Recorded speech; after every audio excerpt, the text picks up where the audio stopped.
Good afternoon. स्वागत है आपका हमारे YouTube channel oven thought study point पर। हम लोग पढ़ चुके हैं वैष्णव संप्रदाय के अंदर रामानुज, रामानंद, वल्लभाचार्य, वल्लभ संप्रदाय, गौड़ी संप्रदाय, ये सारे संप्रदाय पढ़ चुके हैं हम लोग। अब हम आगे चलते हैं संतों की तरफ में। तो सबसे पहले आज हम संतों के अंदर लेते हैं मीराबाई को, ठीक है ना। तो राजस्थान की राधा के रूप में भी जाना जाता है उसको, कृष्ण रमणा के रूप में भी जाता है। आज लेते हैं मीराबाई।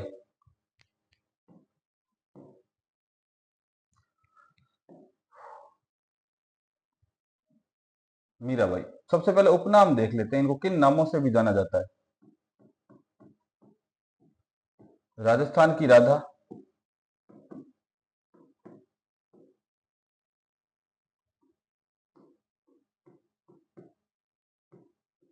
कृष्ण रमणा,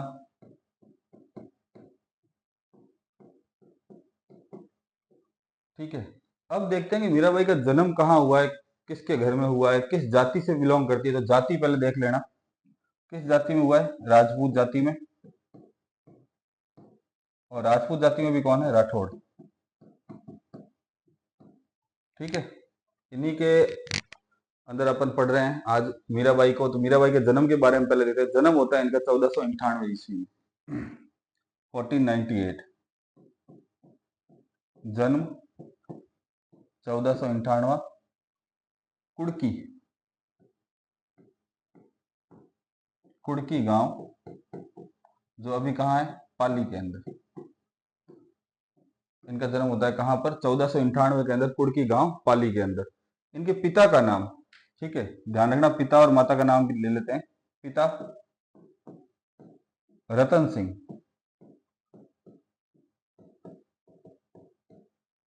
रतन सिंह, और माता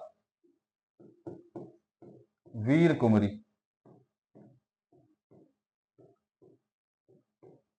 वीर कुंवरी बाई,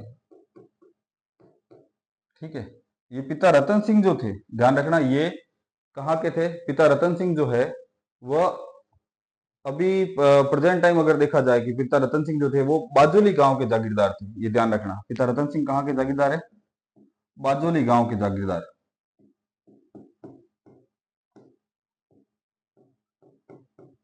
बाजोली गांव के जागीरदार। पहले सामान्य जानकारी ले लेते हैं, उसके बाद में आगे डिटेल में चलेंगे। पिता रतन सिंह किस गांव के जागीरदार है, बाजोली गांव के जागीरदार है, ठीक है। और ये कुड़की गांव कहाँ पड़ता है, ध्यान रखना, कुड़की गांव अब पाली के अंदर था। और ये पड़ता था किस ठिकाने के अंदर, मारवाड़ का एक ठिकाना था, ध्यान रखना, मेड़ता, मेड़ता ठिकाने में पड़ता था। मेड़ता ठिकाने के अंदर ये गांव पड़ता था। कौन सा गांव, कुड़की गांव। वापस देख लीजिए, मीराबाई पढ़ रहे हैं अपन। मीराबाई का पहले आपको चित्र देख लीजिए, यहाँ पर ये संगीत मुद्रा के अंदर आपको दिखाई दे रही है मीराबाई। और मीराबाई के उपनामों के अंदर देखते हैं कि राजस्थान की राधा के रूप में जाना जाता है, कृष्ण रमणा के रूप में जाना जाता है, राजपूत राठौड़ वंश से संबंध रखती है ये, राजकुल से। जन्म इनका होता है 1498 के अंदर, कुड़की गांव जो पाली के अंदर है, और मेड़ता ठिकाने में पड़ता था उस समय ये। पिता का नाम रतन सिंह, जो बाजोली गांव के जागीरदार थे। और बाजोली गांव कहां पड़ता था, ध्यान रखना, नागौर के अंदर, ठीक है। माता वीर कुंवरी, वीर कुंवरी बाई। आगे आगे अपन देखते हैं कि इनके बचपन का नाम क्या था, ठीक है ना।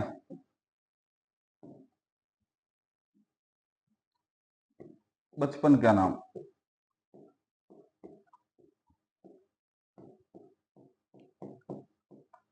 इनके बचपन का नाम था पेमल। ध्यान रखना, इनके बचपन का दो नाम बताया पढ़ने को मिलते हैं। एक तो पेमल पढ़ने को मिलता है, एक मिलता है कस्बूबाई,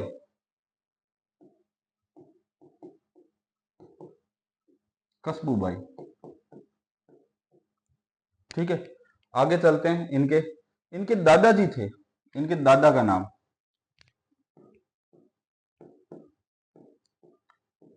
दादा कौन थे इनके, तो ध्यान रखना, राव दूधा, जो मेड़ता के शासक थे, राव दूधा, मेड़ता के शासक,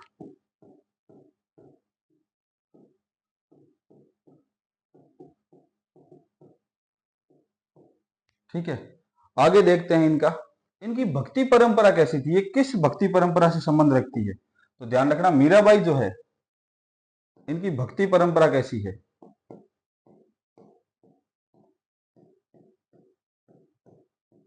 तो ये सगुण भक्ति की उपासक है, सगुण भक्ति परंपरा से संबंध रखती है, या ऐसे भी कह सकते हैं कृष्ण को पति मानकर पूजा करती है,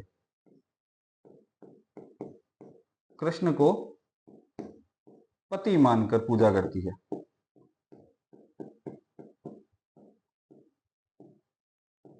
इनका एक इसी बात पे एक दोहा याद आता है कि मेरे तो गिरधर गोपाल दूजा ना कोई, जाके सिर पर मोर मुकुट, जाके सिर पर मोर मुकुट मेरो पति होए। तो ये ध्यान रखना, कृष्ण को पति रूप में पूजा करती है। कृष्ण की किस रूप में पूजा करती है? पति रूप में। तो एक बार वापस देख लीजिए, मीराबाई उपनाम राजस्थान की राधा, ध्यान रखना राजस्थान की राधा, या कृष्ण रमणा, इन नामों से भी इनको जाना जाता है। राजपूत राठौड़ वंश से संबंध रखती है। इनका जन्म होता है 1498 कुड़की गांव पाली के अंदर। पिता है इनके रतन सिंह, माता है वीर कुंवरी। पिता जो थे वो बाजोली गांव के जागीरदार थे। बचपन का नाम इनके पेमल व कस्बूबाई था। दादा राव दूदा जो मेड़ता के शासक थे। इनकी भक्ति परंपरा कौन सी है? कि ये सगुण भक्ति की परंपरा अपनाती है। सगुण भक्ति का अर्थ क्या है? कि ईश्वर को साकार रूप में मानकर ये पूजा भक्ति करती है और कृष्ण को पति मानकर पूजा करती है। फटाफट एक स्क्रीनशॉट लीजिए, आगे चलते हैं।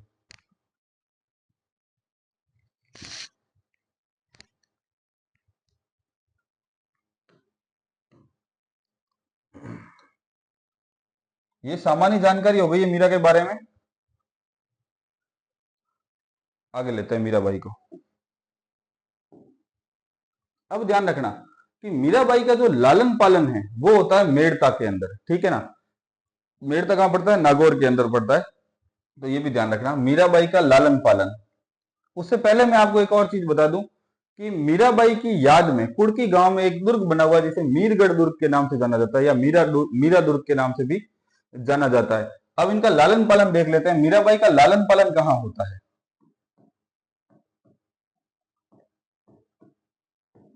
तो इनका लालन पालन जो है, इनका लालन पालन होता है मेड़ता, अपने दादा के यहां पर, ठीक है ना, नागौर, मेड़ता नागौर के अंदर इनका लालन पालन होता है। अब देखो मीरा का थोड़ा जीवन के बारे में वापस से एक बार चर्चा कर लेते हैं कि ध्यान रखना सबसे पहले मीराबाई का जन्म, अपन जन्म की बात करते हैं तो जन्म जो है वो होता है इनका मीरा का कुड़की गांव,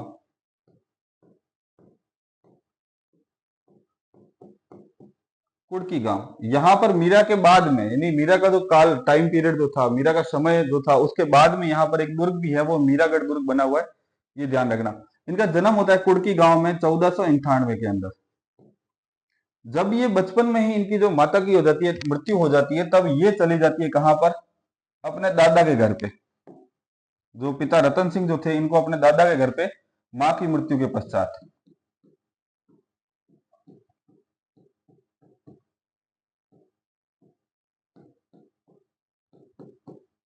मां की मृत्यु के बाद, ये कुड़की गांव कहां है? पाली में, ठीक है। मां की मृत्यु के बाद ये कहां चली जाती है? अपने दादा के यहां पर। दादा कहां पे है? ये मीरा कहां आ गई है? मीरा आ गई है अब मेड़ता, और मेड़ता कहां है? नागौर में, ठीक है। अब मीरा बाई आ गई है नागौर के अंदर। उस समय मेड़ता के शासक इनके दादाजी थे, और दादा का नाम क्या है? ध्यान रखना, दादा का नाम है राव दूदा। राव दूदा ने यहां पर दो चीजों का, मेड़ता के अंदर दो चीजों का निर्माण करवाया है। एक तो ध्यान रखना, एक किले का निर्माण करवाया है। उस किले को कहते हैं, किले का जो इन्होंने निर्माण करवाया उस किले को कहते हैं दादूगढ़, ठीक है। और एक इन्होंने करवाया है मंदिर का निर्माण, एक मंदिर का ये निर्माण करवाते हैं। उस मंदिर का नाम क्या है वो भी देख लीजिए। इस मंदिर का नाम है चार भुजानाथ मंदिर। ये दोनों का निर्माण कौन करवाते हैं? राव दूदा।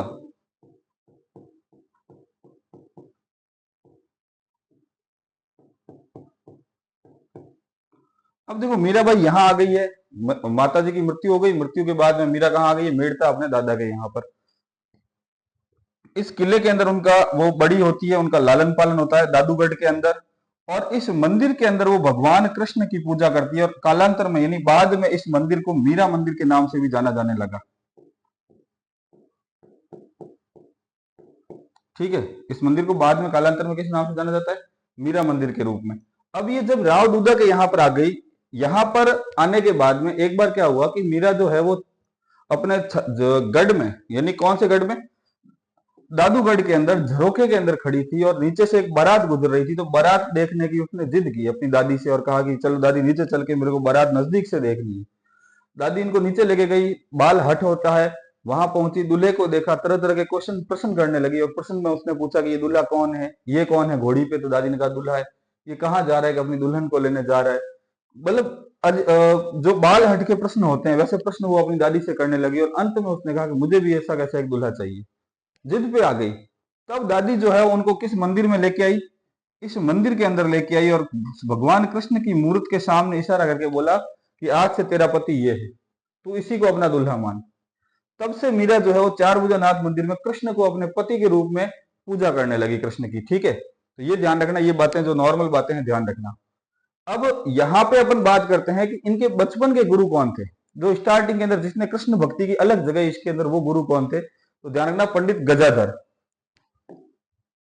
एक और ध्यान रखना कि इनके एक प्रारंभिक गुरु के रूप में भी आते हैं। यहाँ पर कुड़की गांव में एक प्रारंभिक गुरु का भी नाम आता है जिसको राजपुरोहित चंपा जी के नाम से भी जाना जाता है। परंतु बचपन के गुरु, अगर प्रश्न पूछ लिया जाए कि बचपन के गुरु कौन है, तो ध्यान रखना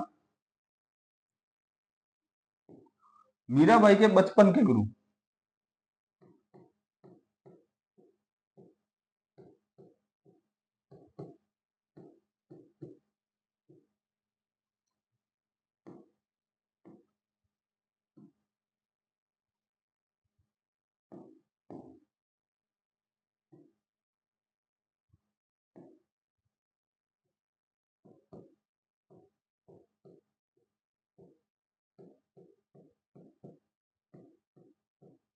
मीराबाई जो थी, इनके बचपन के गुरु कौन थे? तो इनका ध्यान रखना, ये है पंडित गजाधर, जिनको पंडित गजाधर के रूप में नाम से जाना जाता है।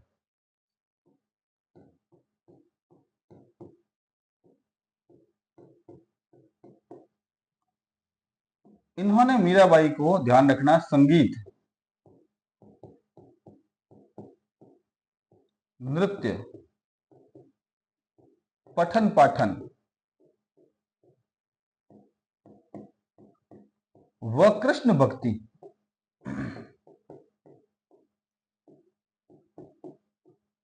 कृष्ण भक्ति का ज्ञान दिया।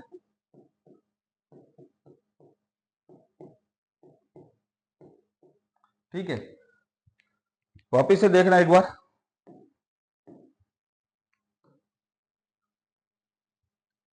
मीराबाई का जन्म 1498 के अंदर कुड़की गांव पाली के अंदर होता है। जब छोटी थी तब इनकी मां की मृत्यु हो जाती है, तो इनका लालन पालन जो है वो मीरा का कहाँ होता है?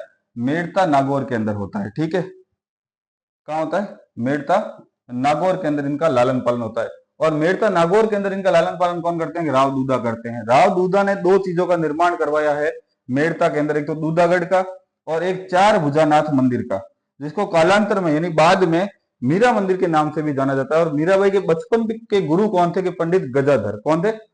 पंडित गजाधर, जिन्होंने संगीत, नृत्य, पठन पाठन व कृष्ण भक्ति का इनको ज्ञान दिया है। ठीक है ना। अब मीरा देखो दो जगह आ गई है, मीरा पाली आ गई और मीरा नागौर आ गई। अब मीरा जो है बड़ी हो गई है। अब मीरा के लिए एक सुवर का रिश्ता आता है और वो वर होता है राणा सांगा का पुत्र भोजराज। और 1516 के अंदर मीरा की जो है वो शादी कर दी जाती है। तो आगे चलते हैं, अब मीरा को लेके चलना है कहां पर? चित्तौड़गढ़ दुर्ग के अंदर।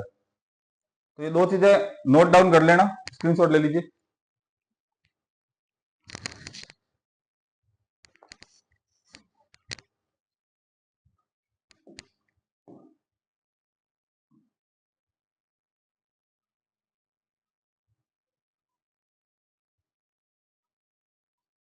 अब मीराबाई देखो, 1498 में मीराबाई का जन्म हुआ, 1498 के अंदर। अब समय आ गया है 1516 का। अब मीराबाई का जो होता है विवाह हो जाता है। ठीक है ना। विवाह होके मीराबाई कहाँ आ जाती है? ये ध्यान रखना, मीराबाई आ जाती है यहाँ पर चित्तौड़गढ़ दुर्ग के अंदर। राजस्थान के गौरव के रूप में भी इस दुर्ग को जाना जाता है। चित्तौड़गढ़ आ जाती है मीराबाई।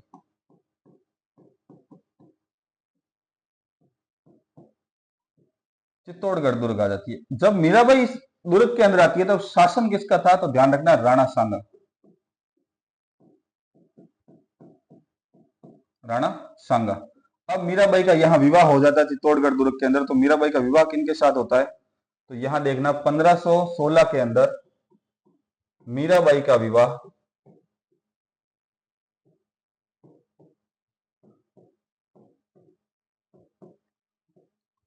राणा सांगा के पुत्र, ज्येष्ठ पुत्र कह दो या सबसे बड़े पुत्र,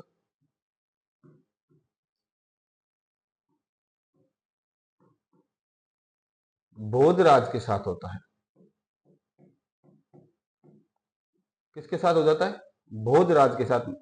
किसका विवाह हो जाता है, मीराबाई का। और मीराबाई कहां आ जाती है, चित्तौड़गढ़ दुर्ग के अंदर। ठीक है, इन बातों को नोट डाउन करते रहना और आसानी से समझना इन चीजों को।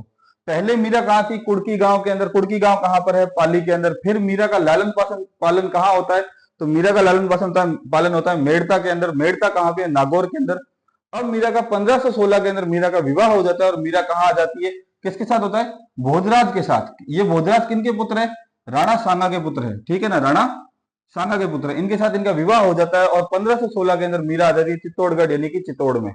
ठीक है ना, अभी हम चित्तौड़गढ़ देखेंगे क्योंकि राणा सांगा के समय में जो चित्तौड़गढ़ है वो सिसोदिया वंश के पास में ही था। अब देखो, राणा सांगा के पुत्र के साथ में इनका विवाह हो जाता है। कब होता है, 1516 के अंदर। 1516 के अंदर ध्यान रखना, एक युद्ध होता है। 1517 में एक युद्ध होता है। ठीक है, 1517 के अंदर एक युद्ध होता है जिसे खातोली का युद्ध कहते हैं। खातोली का युद्ध।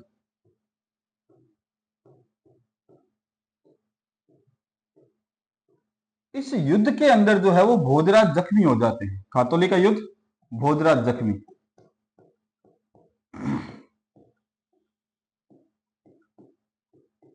भोजराज जो क्या होते हैं वो जख्मी हो जाते हैं। और 1500, ध्यान रखना, भोजराज जख्मी हो जाते हैं और कुछ समय के लिए वो बेड रेस्ट पर होते हैं, उनको शयन वगैरह ही करवाया जाता है। और 1523 के अंदर 1523 में भोजराज की मृत्यु हो जाती है। भोजराज की मृत्यु। ठीक है, वैसे पहले स्टार्टिंग से देखें तो मीरा जो थी वो इस विवाह से प्रसन्न नहीं थी, क्योंकि मीरा को जो है वो उसने अपने बचपन में ही अपना पति किसे मान लिया था, भगवान कृष्ण को मान लिया था। और आ तो गई थी वो चित्तौड़गढ़, पर उनके साथ में उनके गुरु भी आए थे। कौन थे, कौन से गुरु, के पंडित गजाधर, जो पंडित गजाधर थे वो उनके इनके मीरा के साथ में यहाँ पर आए थे। इसका प्रमाण हमें इससे मिलता है कि राणा सांगा ने उन्हें 2 गांवों की जागीर प्रदान की थी। ये ध्यान रखना, एक तो की थी मांडल की और एक की थी पुर की, जो दोनों गांव कहां पर है, भीलवाड़ा के अंदर। ये भी अपन लिखवा दूंगा मैं बाद में, पहले इधर आगे देखिए। 1517 के अंदर एक युद्ध होता है, खातोली का युद्ध। इस युद्ध में भोजराज भाग लेते हैं और इस युद्ध में भोजराज जख्मी हो जाते हैं। जख्मी होने के कारण 1523 के अंदर भोजराज की क्या हो जाती है, मृत्यु हो जाती है। जब भोजराज की मृत्यु हो जाती है तो राणा सांगा मीराबाई के लिए चित्तौड़गढ़ दुर्ग के अंदर ही एक मंदिर का निर्माण करवाते हैं। किसका निर्माण करवाते हैं, एक मंदिर का निर्माण करवाते हैं। इस मंदिर को कहते हैं कृष्ण मंदिर। इस मंदिर का नाम क्या है, कृष्ण मंदिर, ताकि मीरा का मन लगा रहे और मीरा जो है वो भक्ति में लीन रहे। कृष्ण मंदिर का क्या करवा देते हैं, निर्माण करवाते हैं। कौन करवाते हैं, राणा सांगा करवाते हैं इस मंदिर का निर्माण। ठीक है, अब मीरा जो है वो इस मंदिर में भजन कीर्तन करती है और आराम से बैठी रहती है। ध्यान रखना, मीरा के विवाह के साथ समय इनके साथ में मीरा के साथ में मीरा के जो पंडित जी थे, मीरा के जो बचपन के गुरु थे पंडित गजाधर, वो भी इस चित्तौड़गढ़ दुर्ग के अंदर आ गए थे। चित्तौड़ के कुछ प्रमाणों से साक्ष्य मिलता है कि उन्हें राणा सांगा ने 2 गांवों की जागीर प्रदान की थी, एक तो मांडल की और एक पुर की। ये दोनों गांव अभी प्रेजेंट टाइम में कहा है, ये दोनों गांव प्रेजेंट टाइम में भीलवाड़ा के अंदर है। आगे देखते हैं, 1523 में भोजराज की मृत्यु हो गई है। अब राणा सांगा भी, ध्यान रखना, कि खानवा का युद्ध लड़ते हैं। ठीक है ना, खानवा के युद्ध में राणा सांगा भी जख्मी हो जाते हैं और उन्हें खानवा युद्ध से बाहर ले जाया जाता है। कुछ समय पश्चात उन्हीं के जो जागीरदार वगैरह होते हैं, उन्हीं के सरदार वगैरह होते हैं, राणा सांगा के सरदार वगैरह, राणा सांगा को विष देकर राणा सांगा को भी मार देते हैं। तो 30 जनवरी 1528 के अंदर राणा सांगा की भी क्या हो जाती है, मृत्यु हो जाती है। ध्यान रखना, 30 जनवरी 1528 क्या हो जाती है? राणा सांगा की मृत्यु।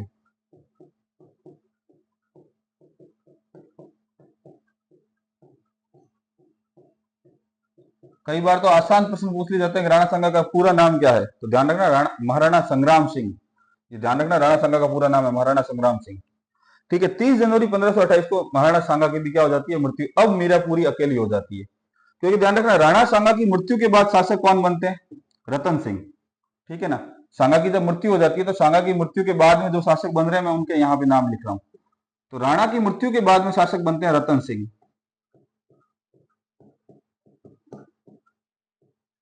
रतन सिंह के बाद शासक कौन बनते हैं? कि रतन सिंह के बाद शासक बनते हैं कौन? विक्रमादित्य। कौन बनता है? विक्रमादित्य। और विक्रमादित्य के बाद शासक कौन बनता है? उदय सिंह।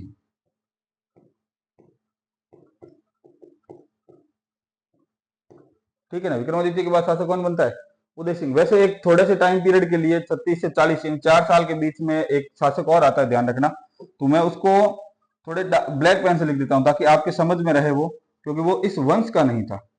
वो शासक बनता है बनवीर।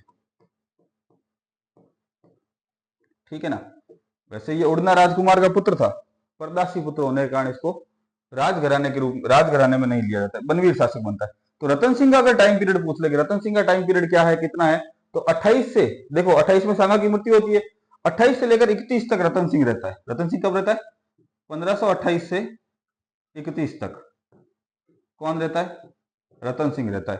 ठीक है, फिर 1531 से, ठीक है ना, 1531 से 1536 तक रहता है विक्रमादित्य। 31 से 36 तक कौन रहता है? विक्रमादित्य रहता है। फिर कुछ समय के लिए बनवीर आ जाता है 36 से 40 तक, 1536 से लेकर 1540 तक कौन आ जाता है? ये बनवीर आ जाता है। ठीक है, फिर उदय सिंह का शासनकाल आ जाता है 1540 से, ये आ जाता है आगे 1540 से लेकर 1572 तक, 1572। और इसके बाद में मेवाड़ के गौरव, राजस्थान के गौरव महाराणा प्रताप जो है वो शासक बनते हैं, ये ध्यान रखना। ठीक है ना, तो ये उदय सिंह का शासनकाल आ जाता है। तो मीरा को जो सबसे ज्यादा प्रताड़ित करने वाले शासक थे उनमें कौन था? एक तो था कौन? विक्रमादित्य, एक बनवीर और एक था उदय सिंह। इन तीनों ने मीरा को थोड़ा प्रताड़ित किया, मीरा के साथ प्रताड़ना की, थोड़ा दुर्व्यवहार किया मीरा के साथ में। विक्रमादित्य ने तो मारने की कोशिश की, एक विष का भरा प्याला मीरा के पास भिजवा दिया था, परंतु कहते हैं मीरा की भक्ति इतनी सुदृढ़ थी, उनको अपने इष्ट पर इतना भरोसा था कि वो विष का प्याला भी जो था वो क्या बन गया था?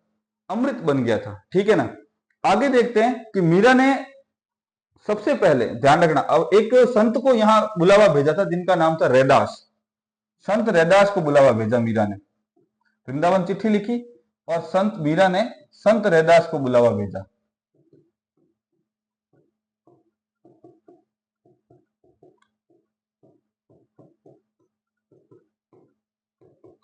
ठीक है, संत रैदास आए यहाँ पर, वो मीरा के आध्यात्मिक गुरु के रूप में जाने गए।